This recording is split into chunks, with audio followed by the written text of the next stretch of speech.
할렐루야. 우리 좌우에 계신 분들과 서로 축복하며 인사하십시다. 감사합시다. 사랑하십시다. 형통하십시오. 인사하겠습니다. 당신을 위해서 구주가 나셨다. 우리 한 번 더 옆 사람에게 축복을 하십시다. 당신을 위해서 구주가 나셨습니다.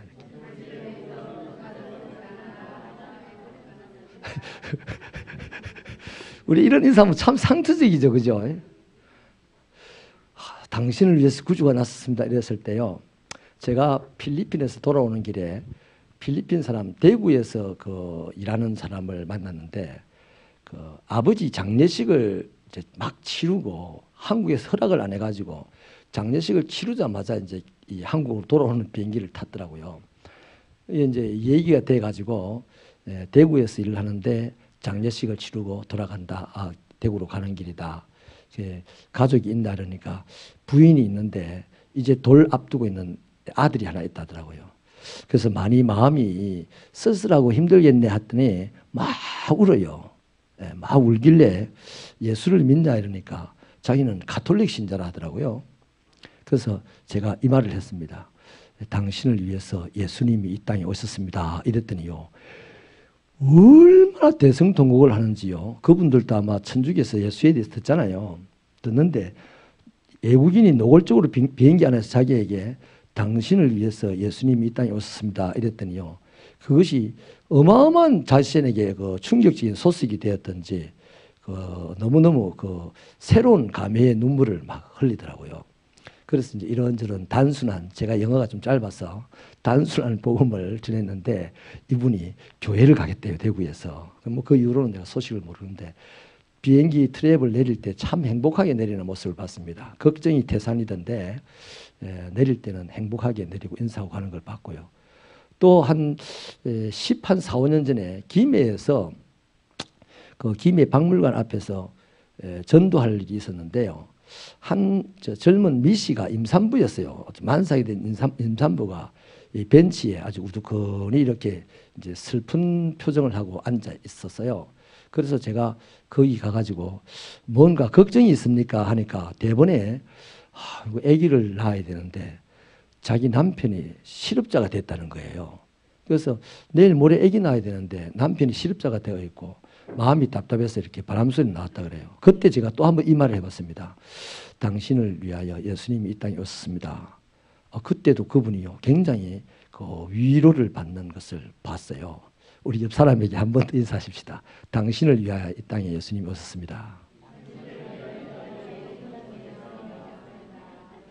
이게요, 상대방이 어떻게 받아들이든 간에 우리가 진짜 확신 가운데서 진심으로 전할 때 그게 복음입니다. 별게 복음입니까? 천하의 의인은 없나니 하나도 없고 이건 말해봐야 다 시끄러운 소리입니다. 진심이 안 담기고 내가 아는 것을 알려주는 것은 다 시끄러운 소리에 불과하고, 상대방이 이것 때문에 행복해지기를 바라고 상대방이 이것 때문에 삶의 용기가 생기를 바라는 그런 진심을 가지고 내가 말씀을 한 줄이라도 주면요, 그 말씀은 그에게 활력이 되고 생명의 힘이 될 줄로 믿습니다. 여러분, 이제 내일이면 우리는 성탄절 축하 발표도 합니다. 예수님이 오신 것을 이제 축하한 거죠. 솔직히 여러분, 근데 사람들이요, 이 성탄절 때가 되면요, 주로 교회 안에서 머리를 잘 굴리는 이 회전이 빠른 사람들이요, 주로 2가지 질문을 하는데요. 첫째 질문이 뭐냐 하면, 이 하나님은 전능하신데 말씀으로 천지를 창조하신 분이 왜 사람들을 구원하기 위해서 아들을 직접 보내가지고 십자가에 죽게 하시냐. 말씀으로 구원하면 될 것을, 그 질문을 합니다. 그 질문에 이제 도착을 하는 거죠. 그래서 거기에 대해서 자꾸만 왜 그랬을까? 왜 그랬을까? 여러분 어떻게 생각합니까? 아니 그렇잖아요. 천지를 온 우주를 말씀으로 탁 창조했다면 사람 구원하는 이 일 하나야 말씀으로 구원하는 거 식은 죽 먹기 아니겠어요? 간단하잖아요. 이 세상 모든 사람들, 태어날 사람들 모두는 나의 구원을 받았다. 이러면 끝나는 거 아니에요? 마귀는 사라졌다. 이러면 마귀는 사라질 것이고 하나님 말씀대로 될 거 아니겠습니까? 근데 왜 그렇게 하지 않고 당신의 독생자 아들을 직접 이 땅에 보내셨느냐는 거죠. 거기에 대한 답은요. 한번 따라할까요? 하나님은 사랑이기 때문이다. 이해되십니까? 진짜 이해되십니까? 오늘 이해를 시켜드릴게요. 어떤 재상이 어떤 나라의 국무총리가 오늘로 치면 어떻게 복음을 듣고 너무너무 감격을 해가지고 자기 나라에 돌아가서 이제 아무 데서나 복음을 전한 겁니다. 예수가 이 땅에 오셔가지고 우리 죄를 지고 죽으시고 우리는 그분 때문에 구원받았어요. 막 아무나 만나도 그냥 임금을 만나도 그 말을 하는 거예요. 그래서 임금이 아주 기가 막혀가지고 바로 그 소리를 하는 거예요. 야, 이 사람아, 그렇게 전능하신 분이라면 말라고 이 땅에 오시냐? 그냥 말로 구원받으라 하면 될 것을. 그거 너 어떻게 생각하냐 도대체. 그렇게 물었더니 이 재상이 한 며칠만 말미를 주시면 제가 답을 해드릴게요. 그리고는 집에 와가지고 아주 인형을 제작 잘하는 사람에게 자기 왕자처럼 생긴 인형을 만들어 달라고 한 거예요. 나무로. 그리고는 이제 왕자의 옷을 입힙니다. 그리고는 왕이 주로 이제 뭐 호수 같은 데 이렇게 배를 띄우고 놀고 거기서 바람 쏘이면서 진물을 볼 때가 있는데 그 배에다가 그 인형을 다 앉혀놨어요. 그래서 왕이 이제 그 배로 그 재상을 불렀습니다. 언론할 게 있다고. 이제 재상은 이제 그날 이제 설명을 하려고 한 거죠. 근데 이제 왕과 제사장이 함께 이제 배를 타기 위해서 선착장이 있는데 아니 배에 아들이 있는 거예요. 그 저 녀석이 저기 왜 왔지? 근데 조금 있다 아들이 물에 붕덩 빠지는 겁니다. 앉아있다가 그냥 뒤로 자빠지는 거예요. 그러자 왕은 뭐 두말 않고 그냥 물에 뛰어들어가서 막 헤엄쳐가는 거예요. 그래서 헤엄쳐가 보니까 그 아들이 아니고 아들 옷을 입은 인형이었던 거죠. 그래가지고 이제 왕이 이제 분노한 거죠. 누가 이 짓을 했냐. 그때 제사장이 그렇게 합니다. 폐하, 죄송하지만 제가 설명을 해드리려고 그랬습니다. 왕이 아들이 물에 빠졌을 때 내한테 말씀을 하면 내가 건지러 갈 텐데 왜 폐하는 내게 말도 안 하고 그냥 폐하가 위험하게 들어가십니까? 이러니까 내 아들이 빠졌잖아요. 내 아들이 빠졌는데 내가 살려야 되지. 그래서 이제 제사장이 그렇습니다. 폐하, 우리 하나님이 그렇습니다. 우리 모두는 하나님의 자녀입니다. 하나님의 자녀가 죽어가는데 말로 하기는 너무 급해가지고 몸으로 오신 겁니다. 그래서 그 왕이 깨달았답니다. 여러분, 이제는 다시는 이 질문 하지 마세요. 괜히 똑똑한 척하는 바보들입니다. 아니 하나님은 전능하시고 말씀이 전능하면 그냥 말씀으로 우리를 구원하면 되지 뭐 하려고 독생자를 아깝게 보내서 그 죽음을 당하게 하냐? 그런 질문은요. 하면 바보입니다. 따라합시다. 하면 바보다. 아멘이십니까? 질문하면 그 질문은 할 게 아닙니다. 하나님이 사랑이라는 걸 몰라서 그렇게 생각하는 바보. 하나님이 사랑이라는 걸 모르는 바보라는 말입니다. 우리는 하나님의 사랑을 아시죠? 그렇습니다. 하나님이 말씀으로도 우리를 구원할 수 있지만 당신의 그 사랑 때문에 자기 자녀에게는 말 안 합니다. 저도 어릴 때 경험을 많이 했어요. 제가 친구 집에 가가지고 막 어떻게 했다가 잘못해가지고 친구 엄마가 제 가방을 빼앗아가지고 이제 보관을 했어요. 내가 아무리 가서 달라고 해도 안 주는 거예요. 우리 아버지가 조용히 가서 가방을 받아오더라고요. 우리 아버지 제보가 아무 말도 안 하더라고요. 제 방 앞에 딱 가방 놔두고 가더라고요. 그 저는 너무너무 부끄럽고 미안했지만 우리 아버지 참 좋다. 또 한 번은 친구를 때려가지고 오늘 내가 맞아 죽는 날이라고 우리 아버지가 반죽이겠다고 밤에 산에 데리고 가더라고요. 산에. 가자 오늘 네가 산에 나무에 매어놓고 내가 니를 패 죽일 거다 하고. 그걸 쪼래갖고 따라가는데 저희 아버지가 산으로 가는 그 신장로로 올라가가지고 산으로 가는 게 아니고 우리 동네는 조그마한 네 동네인데 그 한 3, 40분 걸어가면 이제 면소재지가 있어요. 그 면소재지까지 걸어가는 거예요. 너무 궁금했습니다. 왜 산에다가 안 묶어놓고 걸어 면소재지까지 가지? 근데 면소재지 도착하자마자 배고프지? 딱 이 말 하더라고요.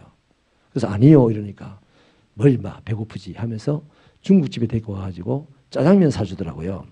그러면서 하는 말이 많이 먹어라. 잘할 때는 그럴 때도 있다. 뭐 책망하고 뭐 이런 거 안 하더라고요. 그러니까 우리 하나님도 우리의 아버지이기 때문에 독생자를 우리에게 보내서 죽음까지 당하게 하셨다는 겁니다. 아멘이십니까? 그 하나님의 사랑 감사하고 감격하는 이번 한 주간이 되시기를 주님의 이름으로 축원합니다. 아멘이십니까? 두 번째는요, 이런 질문을 할 거예요. 아니 그렇다면 하나님이 만왕의 왕이시고 그 아들을 이 땅에 보내신다면 뭐 대궐 같은 궁궐로 보내거나 왕으로 보내거나 하지 않고 왜 베들레헴에 보냈었을까? 마구간에 태어나게 하셨을까? 이 질문도 또 많이 합니다. 자, 왜 그랬냐? 그 답은 이렇습니다. 베들레헴이라는 동네는 그 당시 이스라엘의 국경을 전부 다 나라 크기를 따지면 우리나라 경상남북도만 합니다. 경상남도 북도 합한 것만 한데 이스라엘이 그 베들레헴이라는 동네는요 인구가 1000명 정도 됐대요 그때. 그래서 그 땅 안에서 100번째 정도 되는 규모의 동네였답니다. 그러니까 정말 적은 동네에 태어났잖아요. 그런데요 왜 그랬느냐? 이 전부 우리를 위해서입니다. 우리를 위해서. 따라합시다. 기죽지 말라고. 네. 여기 오늘 본문에 보면요 하나님이 뭐라고 말씀을 하십니까? 베들레헴 에브라다야 네가 결코 작지 아니하다 그렇게 말씀을 하는 거죠. 근데 이 베들레헴이요 역사적으로는 또 한 가지 사건이 있습니다. 라헬 야곱의 아내 라헬이 막내 베냐민을 낳다가 죽었어요. 그래서 막 슬퍼하면서 죽었는데 이 야곱이 베들레헴에다가 매장을 하고 떠났습니다.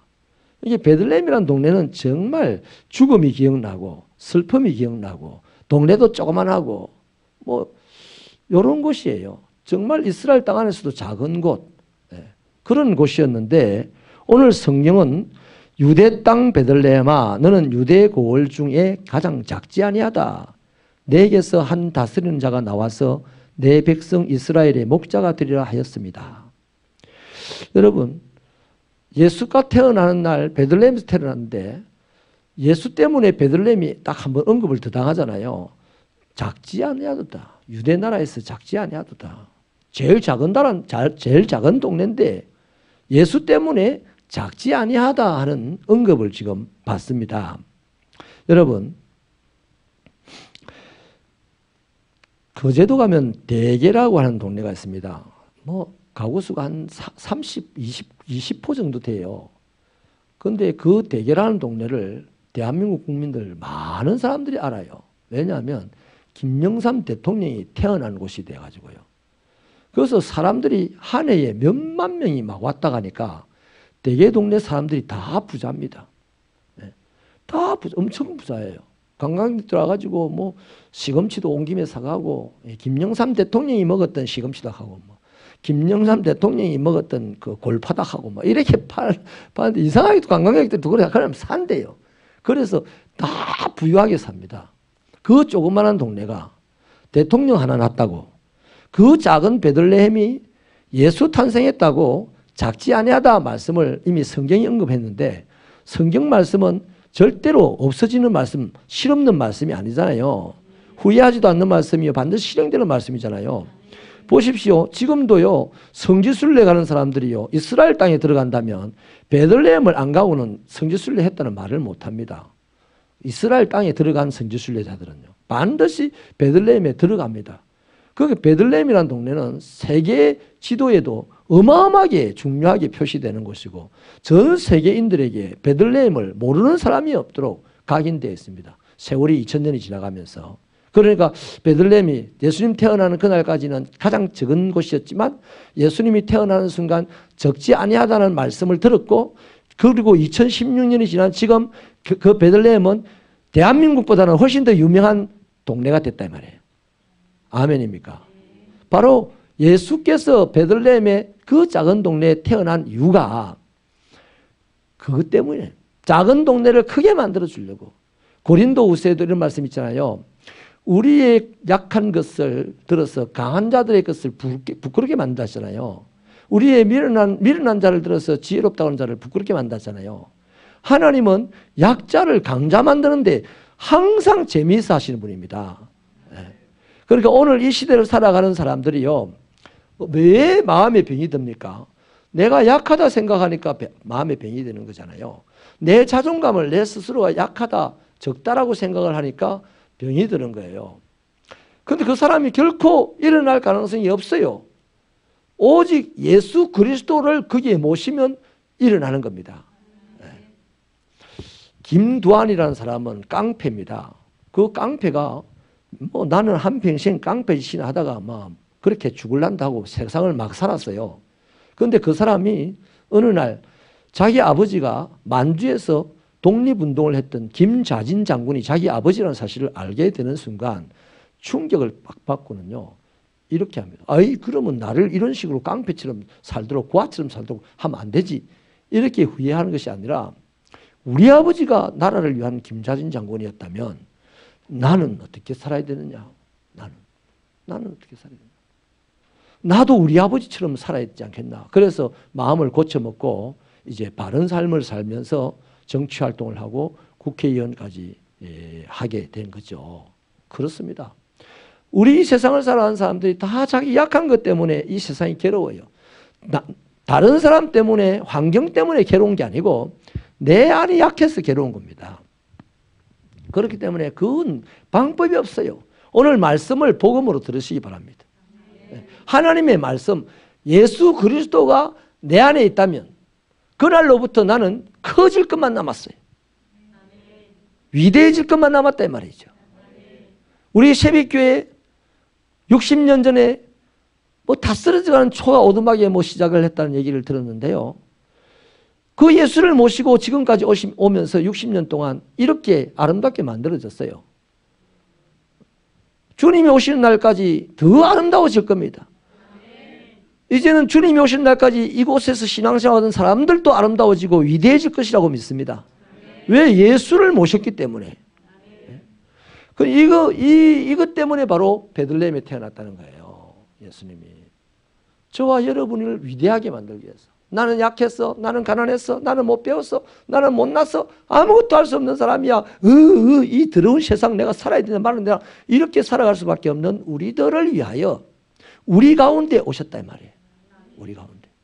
그래서 우리가 예수를 붙들고 살아가기만 하면 그 예수의 영향을 입고 지혜로서 영향을 빨리 입을수록 위대해지는 거죠. 아멘이십니까? 한 사람만 예를 들고 마칠게요. 4차원 속독법이라는 것을 개발한 최영철이라고 하는 사람이 있는데요. 이 사람이 고아였습니다. 고아. 그래가지고 서울에서 그냥 거렁뱅이처럼 살다가 청소년이 된 거예요. 청년이 됐단 말이죠.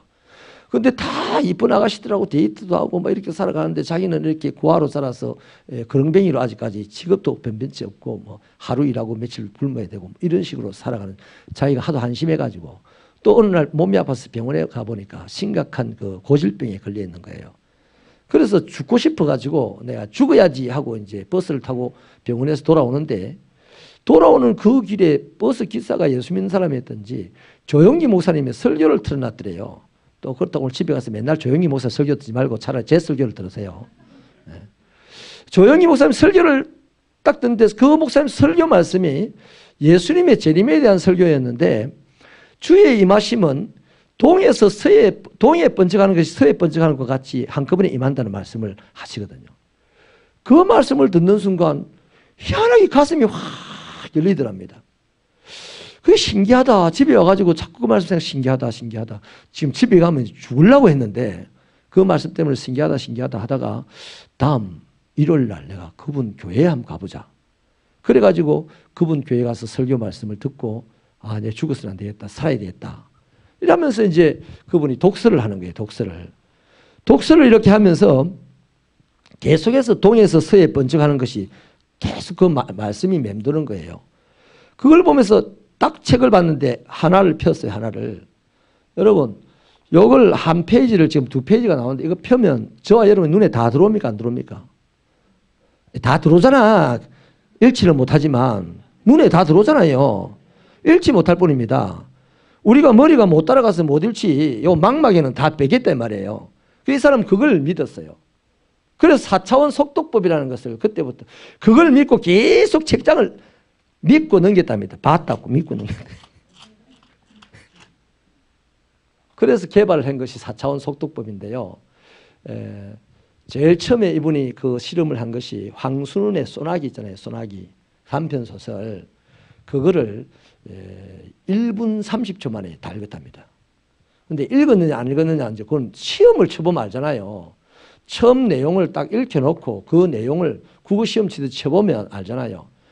70% 이상을 숙지를 하고 답을 매기면 숙지를 했다는 걸 합니다. 근데 이분은 80점이 나오더래요. 그러면 이제 옛날에 네가 그걸 읽어봐서 그렇게 아니겠냐. 사람들이 이제 이 사람은 학교를 못 다녔는데 네가 초등학교 다니면서 중학교 다니면서 읽어봤지 않겠나. 내가 전혀 안 읽은 책을 갖다 줬는데 그것도 어마어마한 속도로 읽어버린 거예요. 그래서 자기도 놀라고 그분들도 놀라고 해가지고 이제 계속 연구해서 4차원 속독법. 네 눈에 보인 거는 다 읽었다고 생각해라. 그러한 생각을 하면서 계속 책장을 넘겨나가면서 그 책을 읽게 하는 방법이었는데 저도 거기 가서 열흘 동안 같이 합숙하면서요. 그 열심히 배웠습니다. 그 덕택에 제가 책을 굉장히 빨리 읽어요. 뭐 그분들 좀 프로페셔널하기는 뭐 8분 만에 그 소설책 한 권 읽고 이래는 못하지만은 굉장히 책을 빨리 읽습니다. 여러분, 그 한 사람 오늘 돌아가면 죽을 사람인데 예수님을 만났어요. 그 예수님 때문에 일주일을 더 살았어요. 일주일 후에 그 예수님 때문에 뭔가 하나 인사이트가 온 게 탁 열렸습니다.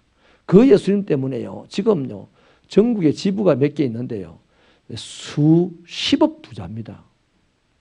자기 자산이. 대단하지 않습니까? 예수가 내게 있으면 나는 위대해진다는 것을 믿으시기 바랍니다. 예수 따라합시다. 예수가 내게 있으면 나는 골병 들어 죽는다. 주로 우리 이래 생각 안 합니까? 예? 주로 이래 생각 안 합니까?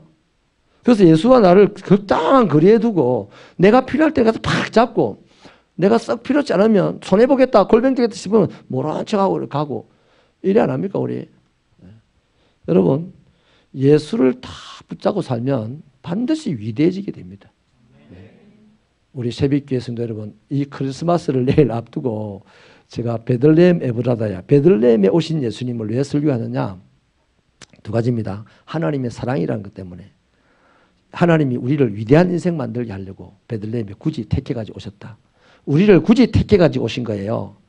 기도하시겠습니다.